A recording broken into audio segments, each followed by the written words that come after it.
एक मैकेनिक जो कि अंडरवर्ल्ड डॉन बन जाता है, किस तरह से उसकी जर्नी शुरू होती है एक गैंगस्टर बनने तक, किस तरह वो बॉलीवुड में अपना दबदबा कायम करता है, किन किन सेलिब्रिटीज़ को वो धमकाता है, किन पे गोलियां चलवाता है। जब बाबरी मस्जिद को लेकर जो दंगा हुआ मुंबई में, उस वक्त संजय दत्त को जान का खतरा, कुछ कुछ धमकी संजय दत्त को मिलती है और उसके बाद अनीस इब्राहिम के जरिए अबू सलीम को ये ऑर्डर मिलता है कि संजय बाबा तक कुछ हथियार पहुंचा दिया जाए।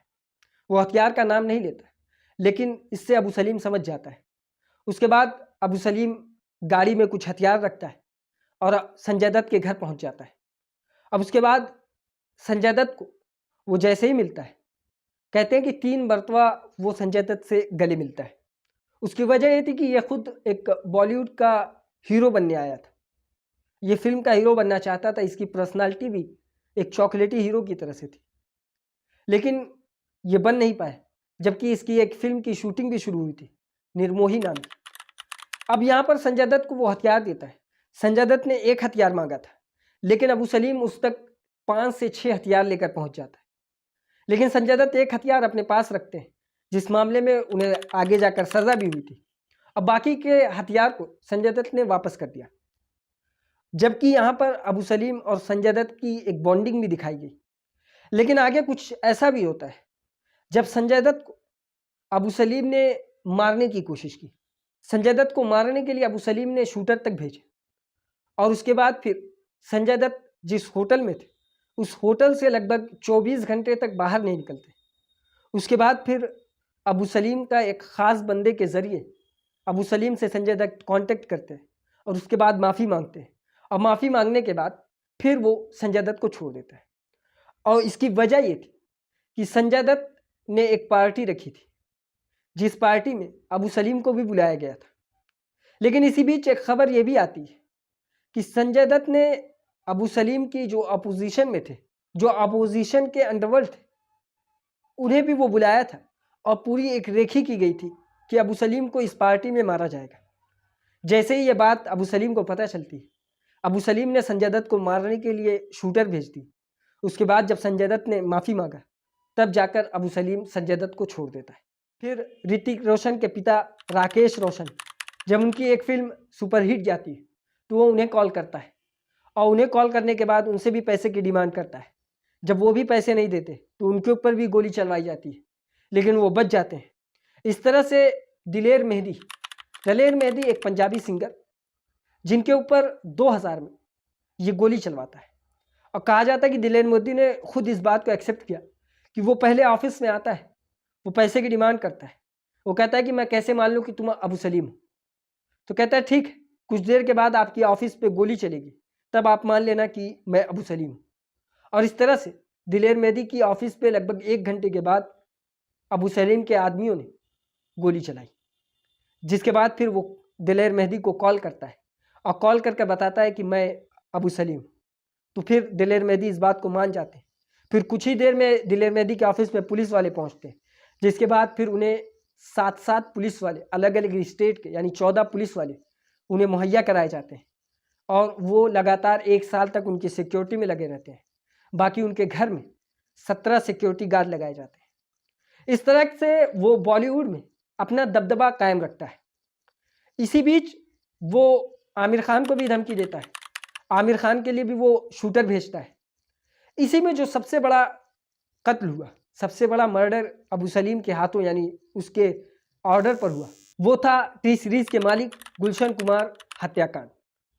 गुलशन कुमार की हत्या नहीं होती, लेकिन अगर उसकी बात को, अबू सलीम की बात को वो थोड़ा सीरियस ले लेते।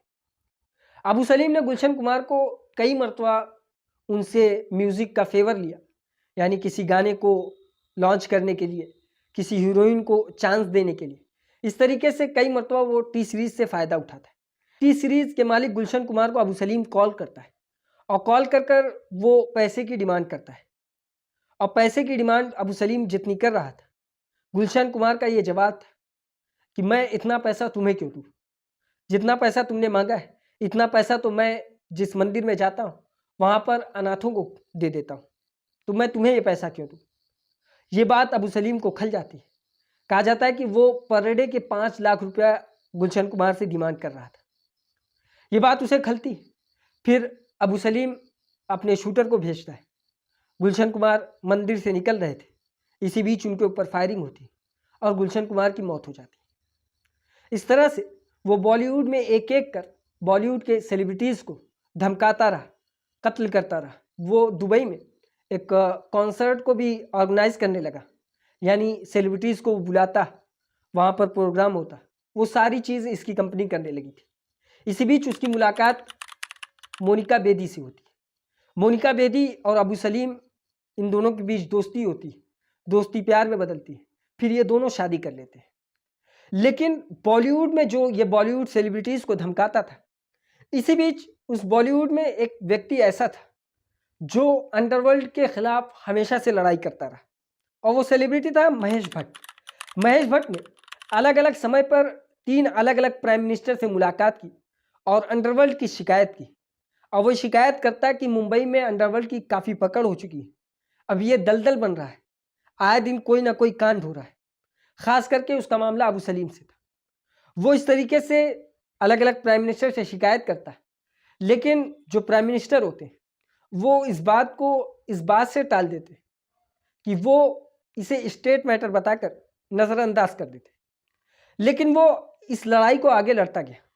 जब भी किसी बॉलीवुड सेलिब्रिटी को अबू सलीम की तरफ से धमकी मिलती तो महेश भट्ट उसे पुलिस तक भेजते, सोर्स लगाते और उसके बाद उसके खिलाफ कंप्लेन दर्ज करवाने का काम करवाते। इसी बीच जब कुछ सेलिब्रिटी को धमकी मिली थी तो उस बीच वो महेश भट्ट से कांटेक्ट करते हैं, महेश भट्ट उसे पुलिस तक पहुंचाते हैं। तो इसी बीच अबू सलीम ने महेश भट्ट को कॉल किया और कॉल करके उनसे कहा कि आप लोगों को पुलिस तक क्यों भेज रहे हैं। तो महेश भट्ट ने कहा, क्योंकि मैं इतना जानता हूँ कि मेरी माँ ने एक बात मुझे बचपन में सिखाई थी कि जब भी पड़ोस में अगर कोई डाकू आता है तो पड़ोस में डाकू से भिड़ने से पहले पुलिस को कॉल करो। ये बात सुनकर अबू सलीम हंसता है और उसके बाद फिर महेश भट्ट से वो कहता है कि आप अपनी बिरादरी के लोगों को, यानी फिल्म इंडस्ट्री के लोगों को पुलिस तक ना भेजें, आप खुद मुझसे कॉल करके उनका फेवर मांग सकते हैं, मैं इसमें आपकी पूरी मदद करूंगा। लेकिन अगर आप उन्हें पुलिस तक पहुंचाएंगे तो फिर हमें उन्हें मारना पड़ जाएगा। उसकी वजह ये होगी कि वो हमारे लिए फिर नासूर बन जाएगा।